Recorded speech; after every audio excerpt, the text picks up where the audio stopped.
अस्सलाम वालेकुम स्टूडेंट्स। आज हम यूनिट नंबर 3 को स्टार्ट करने लगे हैं, जो है सेट्स एंड फंक्शंस के बारे में।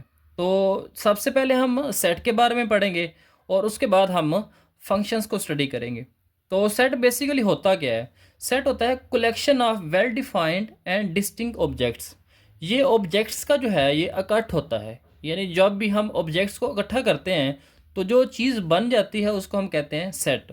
जैसे set of books, set of pens, set of markers. इसी तरह से जो है set of shoes, set of cloth. तो ये सब क्या हैं? सेट हैं। और जो सेट का नाम होता है वो हमेशा कैपिटल लेटर्स में होते हैं, यानी इंग्लिश के जो अल्फ़ाबेट्स हैं उनके जो कैपिटल लेटर्स हैं वो हमेशा सेट के नाम होते हैं। यानी हम जो कैप सेट का नाम है वो हमेशा कैपिटल लेटर्स में लिख सकते हैं।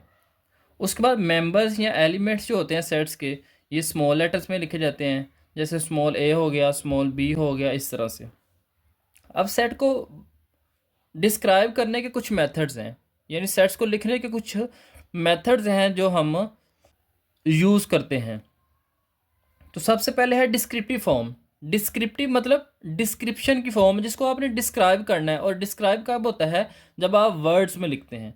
तो डिस्क्राइब इन वर्ड या स्टेटमेंट। तो स्टेटमेंट में लिखने का जो मेथड होता है उसको हम कहते हैं डिस्क्रिप्टिव फॉर्म या डिस्क्रिप्टिव मेथड। फॉर एग्जांपल, जैसे हम लिखते हैं सेट ऑफ वोवल अल्फ़ाबेट्स, तो ये होगी उसकी स्टेटमेंट्स फॉर्म में। अब इसके बाद हमारे पास है टेबुलर फॉर्म। टेबुलर फॉर्म को रोस्टर फॉर्म भी कहते हैं, यानी इसका जो सेकंड नेम है वो क्या है? Roster form. टेबुलर फॉर्म में हम क्या करते हैं? एलिमेंट्स को हम ब्रैकेट्स के अंदर बंद करते हैं और उनको सेपरेट करने के लिए हम उनके दरमियान में कोमा लगाते हैं। Listing elements in brackets. For example, जैसे यहाँ पे हमने डिस्क्रिप्टिव में पढ़ा था सेट ऑफ वोवल अल्फ़ाबेट्स, अब हम उसको टेबुलर फॉर्म में लिख रहे हैं। तो हमारे पास जो वोवल अल्फ़ाबेट्स हैं वो कौन से हैं? ए, ई, आई, ओ, यू। हमने इनको ब्रैकेट्स के अंदर क्लोज कर लिया, करली ब्रेसेस के अंदर, और उसके बाद हमने इनको सेपरेट किया कोमा से। तो इस मेथड को हम कहते हैं टेबुलर फॉर्म या रोस्टर फॉर्म। लास्ट है set builder method. Set builder method में हम मैथमेटिक्स के कुछ सिंबल्स यूज़ करते हैं या कुछ खास लेटर्स यूज़ करते हैं सेट को रिप्रेजेंट करने के लिए। जैसे हमने ऊपर डिस्क्रिप्टिव फॉर्म में सेट ऑफ वोवल अल्फ़ाबेट्स लिखे, उसके बाद हमने टेबुलर फॉर्म में इनको ब्रैकेट्स के अंदर बंद किया। अब हमने इसको सेट बिल्डर फॉर्म में लिखना है। तो इसको किस तरह से लिखेंगे? X such that x is a vowel of English alphabets. तो इस तरह से हम ये जो बीच में हम सिंबल यूज़ कर रहे हैं सच दैट का, तो इस तरह की जब सिंबल्स यूज़ करके हम किसी सेट को लिखते हैं तो उसको हम कहते हैं सेट बिल्डर मेथड। तो यहाँ पे कुछ सेट्स लिखे हुए हैं, जिसमें सबसे पहले है नेचुरल नंबर्स। यानी नेचुरल नंबर ऐसे नंबर्स होते हैं जो वन से स्टार्ट होते हैं, वन टू थ्री, और ये कभी ख़त्म नहीं होते। इनफाइनाइटली ये नंबर्स आगे कंटिन्यू रहते हैं। उसके बाद आते हैं होल नंबर्स। अब ये जो होल नंबर्स हैं ये ज़ीरो से स्टार्ट होते हैं। नेचुरल नंबर वन से स्टार्ट होते हैं और होल नंबर्स ज़ीरो से स्टार्ट होते हैं। उसके बाद आते हैं इंटीजर्स, सेट ऑफ इंटीजर्स, जिसको हम जी के साथ लिखते हैं। अब इसके अंदर दोनों नंबर्स आते हैं, पॉजिटिव नंबर्स भी आते हैं और नेगेटिव नंबर्स भी आते हैं। ये ज़ीरो से स्टार्ट होते हैं। इसके अंदर प्लस वाले भी नंबर्स आते हैं और माइनस वाले नंबर्स भी आते, plus minus one, plus minus two, plus minus three, and so on. Next है ये ऑड नंबर्स।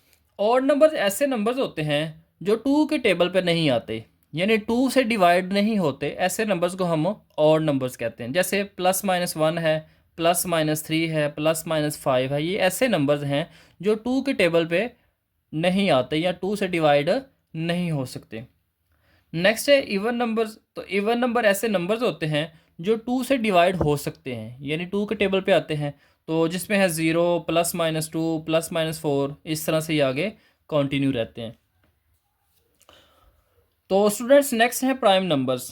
तो प्राइम नंबर ऐसे नंबर्स होते हैं जो सिर्फ खुद के टेबल पर आते हैं, खुद के टेबल पर आते हैं या वन के टेबल पर आते हैं। वन के टेबल में तो एक्चुअली सारे नंबर्स ही आते हैं, लेकिन ये प्राइम नंबर ऐसे नंबर्स होते हैं जो सिर्फ खुद के टेबल पर ही आते हैं, जिसमें two, three, five, seven, 11 and so on, इस तरह से ये आगे कंटिन्यू रहते हैं।